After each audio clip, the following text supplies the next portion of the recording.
Ένα μικρό κερί φοβόταν πως κάποια μέρα θα σβήσει, ώσπου ένα παιδί άναψε το δικό του κερί από τη φλόγα του. Και μετά ένα δεύτερο και ένα τρίτο, μέχρι που ολόκληρο το εκκλησάκι γέμισε φως.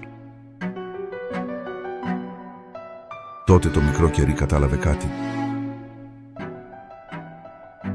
Το φως που μοιράζεσαι δεν λιγοστεύει, πολλαπλασιάζεται. Και έζησαν αυτοί καλά και εμείς καλύτερα.